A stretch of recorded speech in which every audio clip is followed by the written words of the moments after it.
não parar, não precipitar e não retroceder. Então dizer para esse cara, sabe quando nós vamos parar? Nunca. Nunca na sua porca vida. Né?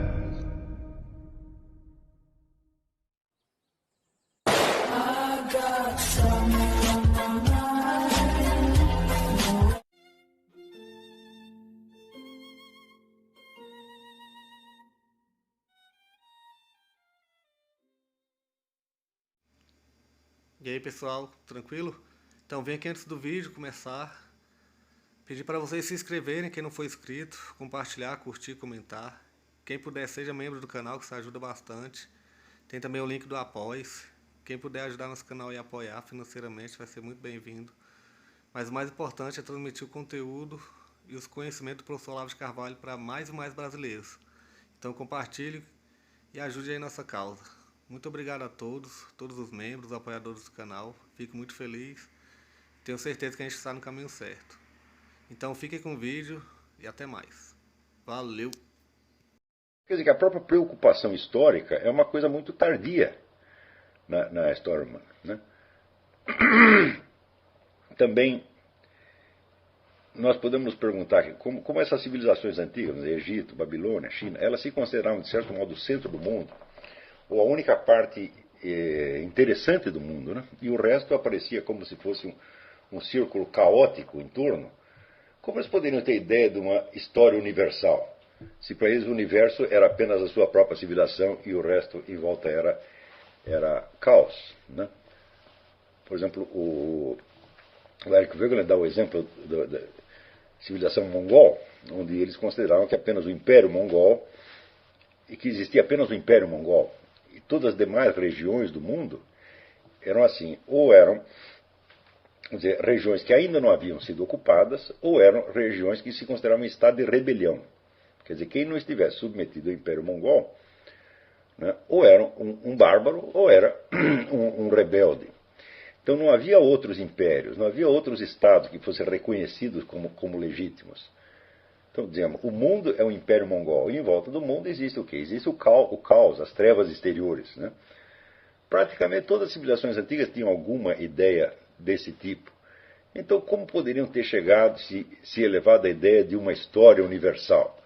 A história é a história daquele império e ponto final. Quer dizer, quem não entrou na história é que se dane. Então, não tem importância, são apenas sombras em volta daquela zona iluminada. Né? Quando você lê, por exemplo, a Bíblia, você vê ali a história de Israel. Então a história de Israel é a história significativa, quer dizer, é o povo que tem uma relação direta com Deus. E isto é a coisa mais importante que está acontecendo. E o resto? Eu digo, é a história do Império Romano, né? É a história da Babilônia. Eu digo, não, só entra como, vamos dizer, um cenário longínquo dentro do qual está se desenvolvendo a história de Israel. Então a história de Israel passa a ser, para eles, a história da humanidade. Né? Mas quando você vê o tamanho do povo judeu e o tamanho dos impérios onde se desenrolava a história dele, você vê que isso é uma coisa completamente desproporcional. Quer dizer, para nós também a história de Israel tem uma importância grande por ser, vamos dizer, o início da história do cristianismo, e o cristianismo já alcança, então, vamos dizer, a civilização cristã alcança uma expansão mais universal, se espalha por toda parte. Mas a ideia, vamos dizer, desta continuidade interna de uma história, da história exclusiva de um povo, né, que se torna, então, a única narrativa que interessa, né, e o resto tudo se desfaz vamos dizer, em sombras e como se fossem realmente as sombras dos personagens que estão se movendo. Os personagens da história bíblica se movem, Abraão, Moisés, etc, etc. E em volta tem lá uns negócios, o faraó, tem o Nimrod, tem outras pessoas que aparecem apenas como coadjuvantes da história, como personagens secundários, né?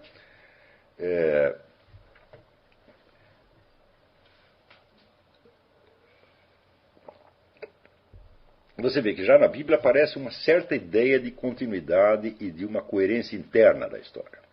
Né? Os profetas judeus contam a história do seu povo como se fosse um contínuo diálogo com Deus e um confronto com Deus, tá certo? Onde, às vezes, eles aceitam as instruções divinas e seguem e dá tudo certo. Outras vezes eles se esquecem, eles se rebelam e daí se dão muito mal. Então você tem uma chave, né, da história judaica. Essa chave é o que é? É o mandamento divino. Quer dizer, o mandamento divino é o padrão pelo qual você vai explicar o que aconteceu. Né? Se você vê quando a história de Israel ali é um constante sobe e desce. Quer dizer, Israel tem momentos de triunfo e momentos de miséria, desgraça, sofrimento, né? Num contraste às vezes extremo, mas esse contraste não é fortuito. Existe um princípio explicativo. Esse princípio explicativo é a própria ordem divina. Quer dizer, tudo que acontece, a totalidade do real, está submetida, quer dizer, ao mandamento divino, e conforme você acerta o seu passo com o mandamento divino, ou você se afasta dele, então se seguem as consequências e se segue então o conteúdo da sua história. Então, pela primeira vez ali, você tem a ideia de uma chave histórica. Mas note bem, não é a chave da história universal. É apenas a chave da história do povo de Israel. Né? E os outros povos? É como se os outros povos não tivessem história. Eles entram apenas, eles são capítulos da história de Israel. Quer dizer, quando entra ali o faraó, você não sabe de onde saiu o faraó. Quer dizer, a história toda do Império Egípcio, que, vamos dizer, resultou no reinado daquele faraó, não interessa absolutamente, não interessa de onde saiu o faraó. Nós não sabemos também se a história do faraó estava, a história do Império Egípcio estava também submetida à mesma regra formadora de Israel. Se estivesse, nós devemos dizer, então, era uma espécie de uma regra inconsciente, porque os egípcios não tinham recebido a mensagem divina. Então eles não sabiam qual era a chave da sua própria história. Estou olhando desde o ponto de vista como veria um profeta judaico, né? Ou seja, nós judeus nós sabemos a chave, a coerência interna da nossa história, que é dada então pelo mandamento divino. Os outros também estão submetidos ao mandamento divino, mas eles não sabem. Então a história deles não faz sentido. Como não faz sentido, não pode ser contada. Então é como se somente os judeus tivessem uma história durante esse período. Somente eles tinham uma história, porque somente eles tinham consciência histórica. E tinham consciência histórica graças à ideia, quer dizer, de um princípio orientador, né, do fio da meada, que era justamente a ideia da revelação divina. Ou seja, Deus baixou ali os 10 mandamentos, então, conforme o povo se comporte desta ou daquela maneira, seguem-se as consequências são compreensíveis à luz, quer dizer, do princípio estruturador do conjunto. Pergunto eu, como foi que esta ideia, que aparece apenas dentro, né, da esfera judaica, como que ela se universaliza? Né? Como que surge a ideia de que a história da humanidade inteira pode ter um fio da meada? É isso? Essa ideia, evidentemente, ela só surge com o cristianismo. Porque com a revelação cristã, então, o que fica estabelecido é o seguinte: o princípio estruturante que dá, vamos dizer, o fio da meada, ele não foi anunciado somente a um povo em particular, mas, como diz, urbi et orbi, para a cidade e para o mundo. Quer dizer, a mensagem cristã é para todos. Tá certo? Então, em princípio, saibam ou não, os demais povos também estão submetidos, vamos dizer, à mesma regra, e, portanto, a história deles deve ter uma coerência, né, por trás de todas as modificações, de todos os percalços, exatamente como a história dos cristãos tem. Apenas vamos dizer, este fio da meada, que no caso cristão deve aparecer de uma maneira bastante evidente, no sentido, por exemplo, de que, quando os cristãos perderam a primeira cruzada, São Bernardo disse que aquilo era um escândalo tão grande, tão grande, tão grande, era uma coisa tão incompreensível, a sentença que Deus baixou sobre nós é tão incompreensível que o simples fato de um sujeito não se escandalizar com ela basta para fazer dele um santo. O que ele está querendo dizer? Que a história tem um sentido. Não é isso? E que, naquele momento, o sentido apareceu obscurecido por um fenômeno estranho. Teoricamente, os cristãos deveriam vencer a primeira cruzada, porque eles estavam obedecendo à voz de Deus. Se apesar de obedecer, eles foram derrotados, então é porque Deus tem algum motivo secreto para fazer isso, e isso escapa da nossa compreensão, mas isto não desmente a existência de um fio da meada e de uma racionalidade da história. Apenas, vamos dizer, é a racionalidade divina e nós não estamos conseguindo captá-la neste momento.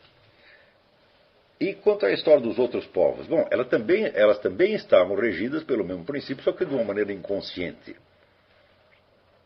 Então, outros povos, sem terem recebido a mensagem cristã, eles podiam se aproximar dela ou se afastar dela, sem nem mesmo saber que ela existia. Né? Então, existe aquele negócio, vou dizer, da anima naturaliter cristiana, quer dizer, uma alma que é naturalmente cristã. Né? Então, essa expressão, salvo engano, Santo Agostinho aplicou a Platão. Platão, é claro que não conhecia a revelação cristã, porque veio 400 anos depois. Mas, naturalmente, ele tendia naquela direção. Então, esse princípio pode ser aplicado, vamos dizer, à história de vários povos. Os povos não tinham recebido a mensagem cristã, mas podiam estar agindo de uma maneira que fosse, pelo menos, parcialmente harmônica com ela, ou que fosse parcialmente antagônica a ela. E isto seria, então, a chave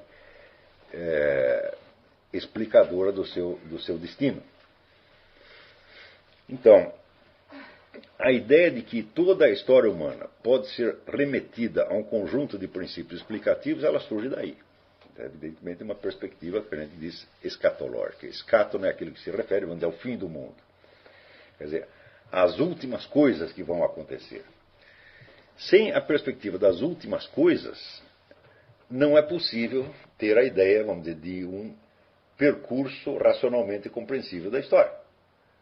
Porque se a história está em aberto, se nós não sabemos onde ela vai terminar, né, nem quando ela vai terminar, então, evidentemente, o percurso histórico não chega a adquirir uma forma. Se está em aberto, ele não tem forma. Não é isso? Se você não sabe, por exemplo, a história vai continuar por mais 10 anos, ou por mais 10 bilhões de anos, ou por mais 10 trilhões de anos. Você vê que nessas condições é absolutamente impossível você tentar traçar uma figura do percurso histórico. A figura do processo histórico é impensável. Aí existe apenas a história, quer dizer, a sucessão dos acontecimentos, ou mais ainda, vamos dizer, uma coexistência de linhas de sucessão, né? Umas articuladas com as outras totalmente desarticuladas e separadas. Em suma, você tem o acontecer apenas em toda a sua variedade inabarcável, irredutível a uma figura racionalmente compreensível. Né? Então, é a ideia do escato, né? A ideia do fim do mundo que permite, pela primeira vez, conceber a história do mundo como um percurso identificável. Tá certo? Mais ainda, a forma desse percurso não podia ser alterada pela duração do processo. Quer dizer, não importa se o Apocalipse virá amanhã ou daqui 10 bilhões de anos. Por quê? Porque nós já sabemos o que será o Apocalipse. Né? Então, nós sabemos que no Apocalipse o tempo é absorvido dentro da eternidade e tudo aquilo que aconteceu em sucessão aparece de maneira simultânea como se fosse num quadro. Então, todas as relações, vamos dizer, de causa e efeito que o tempo encobriu e que o esquecimento encobriu, aparecem, né, novamente de maneira clara. Por exemplo, vamos fazer uma imagem disso no plano individual. Quer dizer, as suas ações que desencadearam consequências sobre a sua própria vida, sobre a vida de terceiros. Tente imaginar, faça para você mesmo essa pergunta, quer dizer, em que as minhas ações desencadearam consequências na vida de outras pessoas? Você vê que isso é inabarcável. Não é isso? Então, às vezes chega uma pessoa para mim e fala, pô, tal dia assim você falou uma coisa que para mim foi decisiva, mudou minha vida, mas eu nem me lembro de ter falado aquilo. Não é isso? Ser no sentido bom, ser no sentido mal. E a coisa desencadeou consequências que escapam totalmente da minha percepção. Ou seja, o esquecimento vai apagando a unidade da sua história. Né? Quando o tempo é reabsorvido na eternidade, todas estas conexões que o tempo e o esquecimento apagaram aparecem de novo, porque da eternidade nada se perde. Isso quer dizer, tudo o que sucede no tempo, por mais fugaz e transitório que seja, tudo que acontece não desacontece. Ou seja, o acontecimento não pode ser reabsorvido no nada, não pode voltar a ser um nada. Desde que a coisa entrou na esfera do ser, ela está ali eternamente. Ela não aparece por quê? Porque o tempo é uma contínua destruição de si mesmo. O tempo vai passando e ele vai apagando a si mesmo. Né? Mas na esfera da eternidade, tudo aquilo está lá gravado para sempre. Então, o Apocalipse é isso. É quando o tempo terrestre acaba e o conjunto, vamos dizer, das conexões, das causas e consequências aparece tudo de uma vez e se torna visível para todos os seres humanos. Né? Então, se a figura do fim dos tempos é esta, então pouco importa que a história dure um pouco mais ou um pouco menos. Por quê? Porque a duração total da história é um nada em face da eternidade. E pouco importa a história durar mais 10 anos, mais 20 anos, mais 100 anos ou mais 100 trilhões de anos. Somando tudo isso, eu digo, bom, é um nada em face da eternidade e tanto faz que na eternidade estejam gravados as conexões todas de 10 mil anos ou de 10 milhões de anos. A diferença é relativamente pouca, se você sabe, sempre comparando, vamos dizer, o finito com o infinito. Então, dentro desta ideia de uma passagem do tempo para a eternidade, então, a concepção, vamos dizer, de um percurso histórico se tornava pensável, pouco importante a duração do percurso. Não é isso? Ou seja, aconteça o que acontecer, vai terminar assim. O tempo cessará e tudo se transportará para a eternidade e tudo que estava oculto aparecerá. Tudo que foi esquecido será relembrado. Tudo aquilo que era incompreensível se tornará compreensível. Tudo aquilo que foi perdido está reconquistado. E assim por diante. Né? Então, note bem que isso aí permitia formar uma ideia da história humana como unidade, sem prejulgar qual é o curso exato que as coisas vão tomar aqui. Tá certo? Porque o fato de você saber como tudo vai terminar, bom, você não sabe como que você vai chegar nesse término. Ou seja, esta concepção que aparece, então, com a revelação cristã, ela torna pensável a figura do processo histórico, mas apenas como um símbolo. Não como um conceito científico, evidentemente.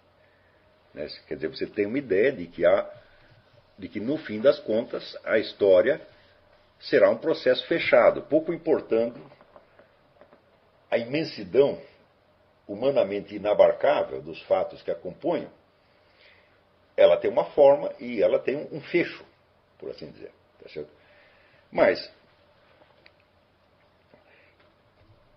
se isso permitia que essa ideia se tornasse pensável, ela só era pensável mais ou menos como um negócio de uma assíntota, quer dizer, é uma curva que vai se aproximando de uma outra reta, aproximando, mas quando ela vai aproximando, ela vai virando um pouquinho mais, então você nunca sabe quando vai emendar e se vai emendar um dia. Quer dizer, quanto mais perto chega, mais se desvia. Então, esta figura, vamos dizer por assim dizer, esta figura hiperbólica, né, da totalidade do processo histórico, tal como ela aparece no pensamento cristão, ela é de maneira muito consciente apenas uma imagem ou um símbolo. Ou seja, nós conseguimos conceber a história humana como uma totalidade fechada e que tem uma forma, mas nós não sabemos precisamente qual é essa forma e jamais saberemos. Né? Sabemos como vai terminar, mas não sabemos o que vai acontecer. Não é isso? O próprio Cristo, quando lhe perguntam quando virá o fim do mundo, ele disse, isso só Deus Pai sabe. Veja que coisa, ele está dizendo, eu não sei. Ora, nós sabemos que Jesus Cristo é o Logos, a inteligência divina. E Deus Pai é o poder divino, é a vontade divina. Então, isso significa que o fim do mundo é uma livre decisão da vontade divina, né? E não algo que possa ser, vamos dizer, racionalmente justificado. Ou seja, não é uma imposição da inteligência divina, mas é um ato livre da vontade divina. É isso que Cristo quer dizer quando ele diz só Deus Pai sabe, né? Então, isso quer dizer, é um ato da vontade divina e não da inteligência divina do Logos, que é ele mesmo, né? Então, o fim do mundo depende da liberdade divina. A liberdade que Deus tem de escolher isto ou aquilo, né? Então, quer dizer, é a mesma coisa que dizer que isso não é racionalmente compreensível.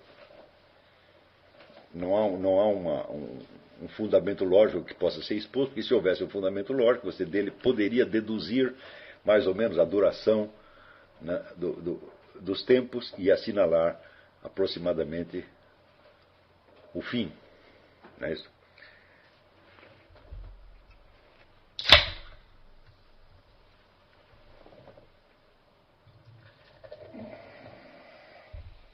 Sem contar o fato de que esse fim ele é precedido de muitos outros fins que o simbolizam. Por exemplo, o fim de uma civilização, o fim de uma vida, a morte de uma pessoa, tudo isso simboliza o fim do mundo. Tá certo? Então, esse fim do mundo ele também tem vários significados analógicos que se empilham uns em cima dos outros sem um limite previsível, né?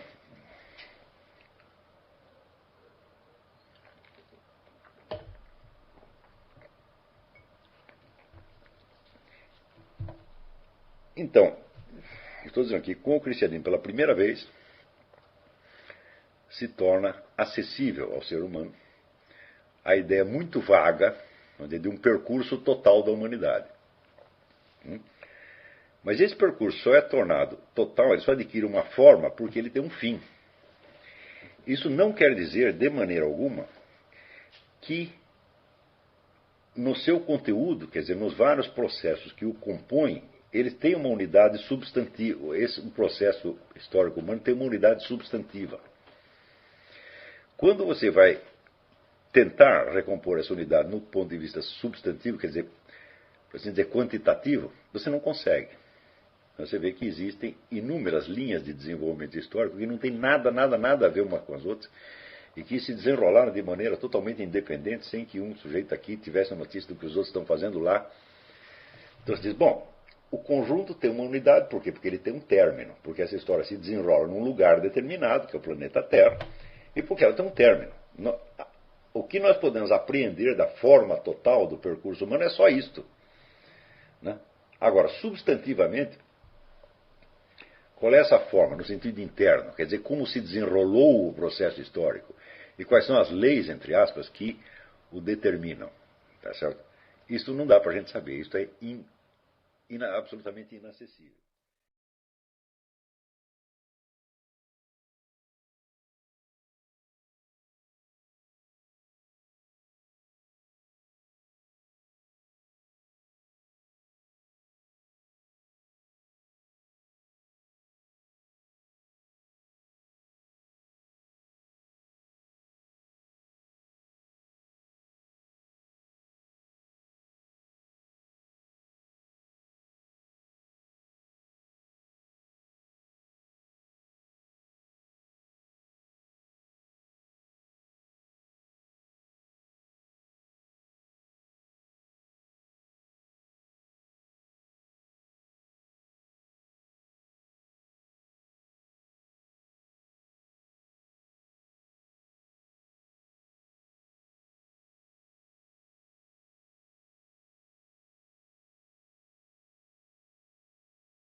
Chegamos a mais um final de uma aula, de um vídeo. Espero que tenham gostado.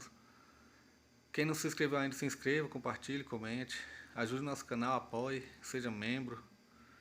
E ajude o nosso canal a chegar a cada dia a mais brasileiros que precisam muito do conhecimento do professor Olavo de Carvalho. Então é isso aí, fique com Deus, até o próximo. Valeu!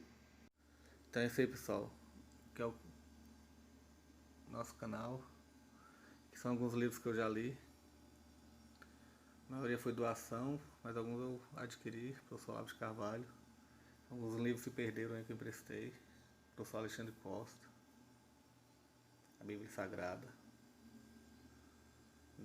10 lições sobre Karl Marx. indico a não ler esse livro, que é muito ruim mesmo. Uns pensadores aqui que realmente, como o professor Olavo de Carvalho disse, não são pensadores. Valeu, tamo junto aí. Apoie nosso canal, seja membro.